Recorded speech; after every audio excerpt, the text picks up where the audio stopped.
जा श्रियते वीरा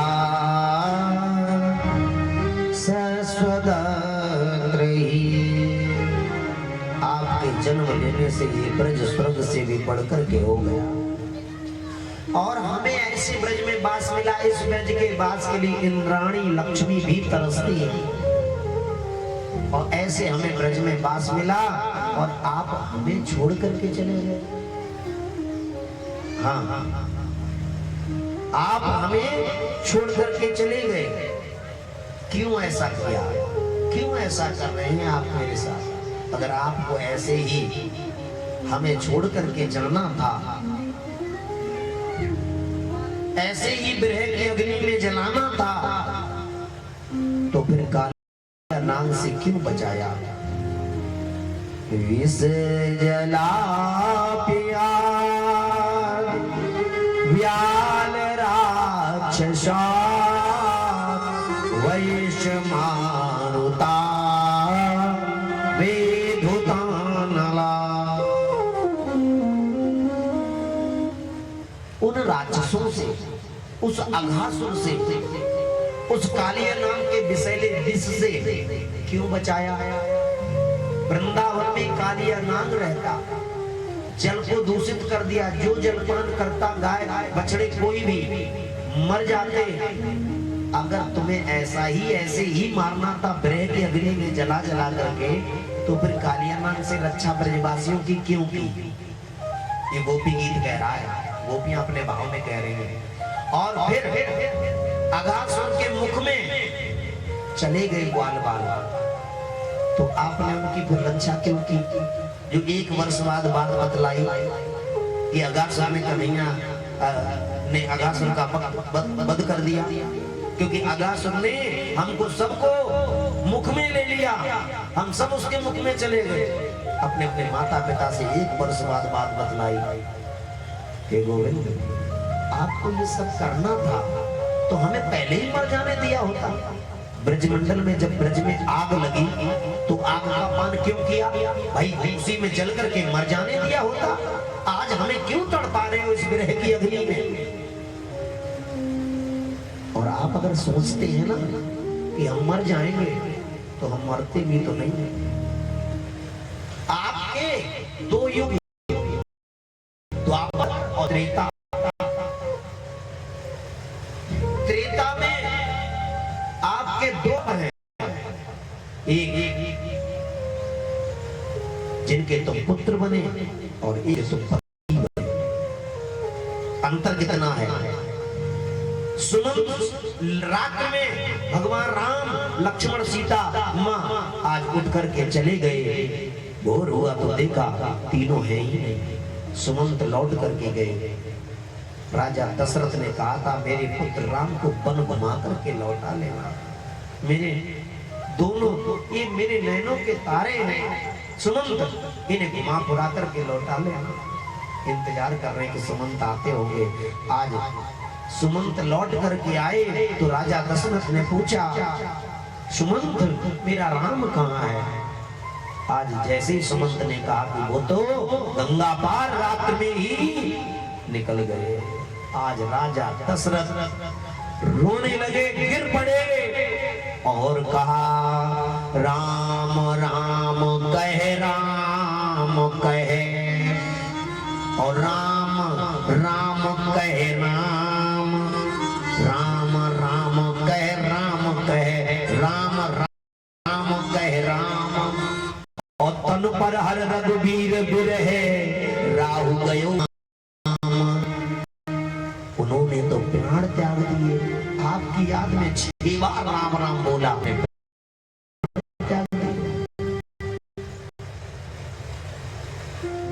पर वही त्रेता युग में भक्तन सीता कहती है, हनुमंत ये प्राण निकलते नहीं। सुंदरकांड का 30वां दोहा कि नाम बाहर से और ध्यान तुम्हार का, लोचन निज पद जंत्रित और प्राण जाहि के ही बाट। ये हनुमंत ये निगोड़े प्राण निकलते नहीं है। क्यों? नाम पहाड़ दिवस निस ध्यान तुम्हारे कपाट। भगवान का नाम पहरेदार बन करके बैठा है, कपाट बन करके बैठा है, वो निकलने नहीं देता। जब जब मैं मरना चाहती हूँ तो भगवान का नाम पहरेदार बन करके बैठ जाता है, वो प्राणों को निकलने नहीं देता। वही जानकी जी कह रही हैं और वही कोई अंतर नहीं है मैया जानकी में और इन गोपियों में। वही गोपियां कह रही हैं, बिल्कुल यही कह रही हैं। 9वां श्लोक है गोपी गीत का। तब कथा मृतम तप्त जीवनम कवि भीड़ितं कल्मषापहम्।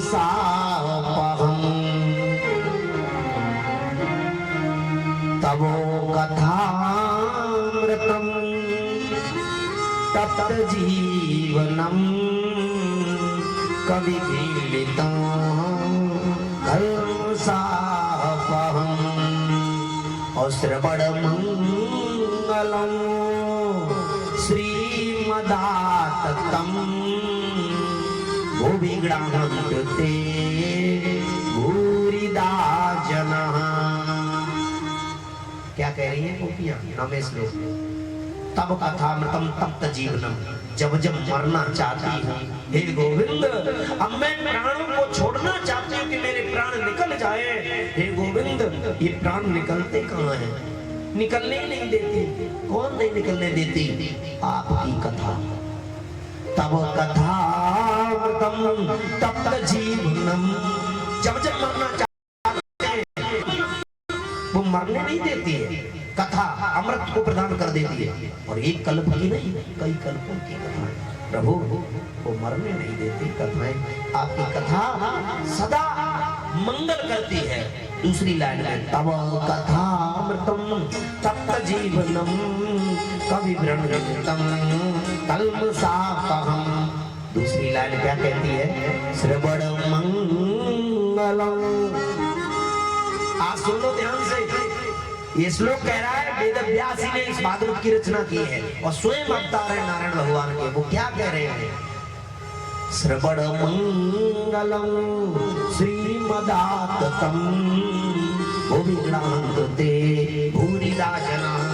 श्रवण मंगलम, इसके सुनने से, श्रवण माने सुनना, इसके सुनने से, इसका रसपान करने से मंगल होता है, अमंगल कभी नहीं होता है। तो अब तो मेरी बात मान ही लो, प्रमाणित बात कर रहा हूं, कोई बना के नहीं कहता हूं। मेरा कोई स्वार्थ भी नहीं है। अब एक दिन रह गया तो स्वार्थ क्या रह गया? अब कितना स्वार्थ रह गया होगा मेरा, इतना भी बता दो। क्या आप 4 घंटे 6 घंटे जो चिल्लाएंगे, अब तो ये लगेगा समेटो जल्दी, अब तो कुछ है ही नहीं। और जबकि आप देख ही रहे हमें उतना ही, जितना नहीं आ रहा उतना ही पिलाने का प्रयास कर रहे हैं। खूब पियो, खूब पियो। और भोकट भय पीने में कौन सा लगे ना फटकरी न चौक आए। पीते जाओ, पीते जाओ, कौन मना कर रहा है? खूब पियो, समय पे लाओ। मैंने कही जो इकट्ठा करेगा ठाकुर जी उस पर कृपा करेगा। और एक बात बता दूं, बाबा भले खूब कहे, कोई कहे कि दान दो, जिस पर जो होता है वो देता ही है, देता ही है, देता ही है। बजा दो ताली, कहने की जरूरत नहीं है। बोले वृंदावन के हरिलाल की। और जिस पे होगा ही नहीं, जिसके बस में ही नहीं है, हाँ जी, तो क्या करें? क्या लेने जा रहे हैं? ये सब हंसने के लिए कहता हूँ, बुरा मत अन्यथा मत लेना। बोले वृंदावन के हरिलाल की।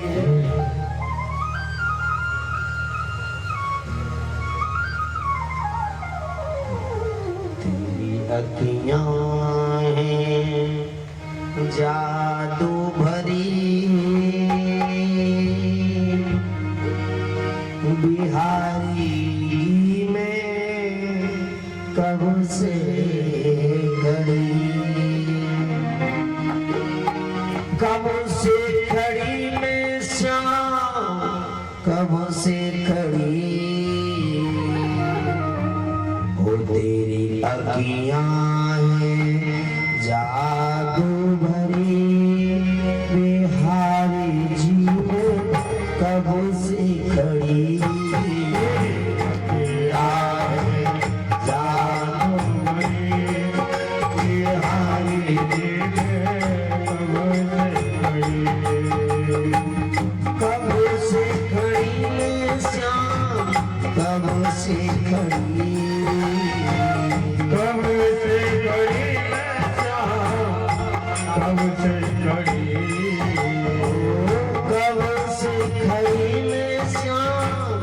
कब से खड़ी कब से खड़ी है श्याम, कब से खड़ी अखियाँ हैं वो तेरी अखियाँ हैं जादू भरी बिहारी जी कब से खड़ी तेरी अखियाँ हैं जादू भरी बिहारी जी में बड़ी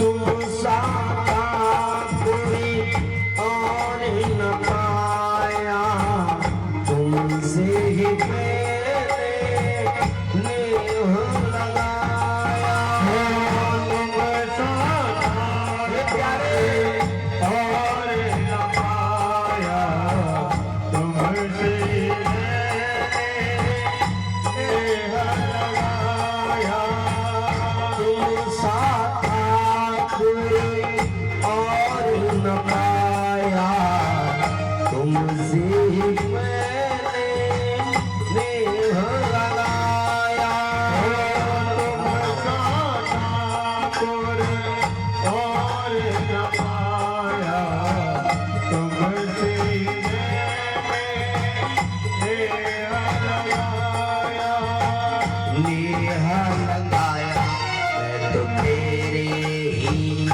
हूँ मैं तो तेरे ही द्वार पड़ी हूँ मैं तो तेरे ही द्वार पड़ी बिहारी जी में कब से खड़ी तेरी अखियाँ हैं जादू भरी बिहारी जी में कब से खड़ी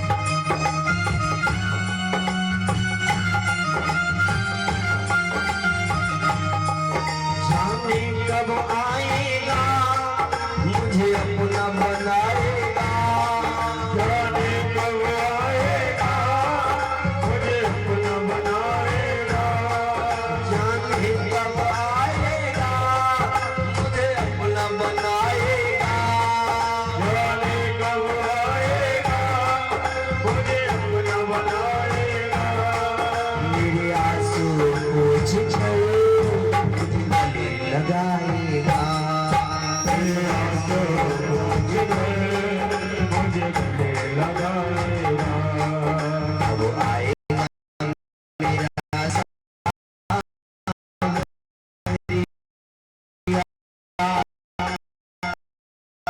मेरा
के स्वामी बांके बिहारी अंतर्यामी हो कृपा करो हरि दास के स्वामी बांके बिहारी अंतर्यामी अंतर्यामी मेरी टूटे ना वो तेरी टूटे ना भजन की लड़ी मेरी टूटे ना भजन की लड़ी बिहारी जी में कब से खड़ी पिया है जादू भरी बिहारी ने कब से खड़ी हो कब से खड़ी मैं श्याम कब से खड़ी कब से खड़ी में श्याम कब से खड़ी अखियाँ हैं वो तेरी हैं जादू भरी बिहारी कब से खड़ी आज गोपियां विरह में पागल हुई और ऐसी दशा है महाराज पुकार रही है। कोई गोपी पूतना बनती तो कोई स्वयं कृष्ण बनकर के उसके ऊपर बैठती, कोई मुरली बजाने का अनुकरण करती, कोई गिरिराज पर्वत उठाने का अनुकरण करती। आओ मैंने गिरिराज जी को धारण कर लिया, आओ मैं तुम्हारी रक्षा करूंगा, मैं कृष्ण हूँ। लाली मेरे लाल की और जित देखूं तित लाल और लाली देखन में गई सुमेरी है गई लाल। कृष्ण की याद में कृष्ण में हो गई, ऐसी पागल हुई, भगवान को प्रकट होना पड़ा। इतना पागलपन इन गोपियों का देख करके आज भगवान प्रकट हो गए। कैसी परीक्षा ली, जन्मों जन्मों से परीक्षा ली, बताइए कैसे मिलेगा भगवान। और द्वापर युग, त्रेता युग, सतयुग और इस कलयुग में तो केवल नाम संकीर्तन बस, वो भी बहुत मुश्किल हो पाता है। कितना तप किया जप किया तो अंत में द्वापर युग के जब 1000 वर्ष उम्र होती थी मनुष्य की, तब जाकर के कितने लाखों जन्म लिए होंगे, 84 लाख योनियों में भटक भटक करके, और आज समय आया और ऐसी परीक्षा गोविंद ने ली। आज उन गोपियों के विरह को देख करके आज भगवान प्रकट हुए और उन गोपियों को किया। इधर कामदेव प्रकट हो गए। क्या हो रहा है यार?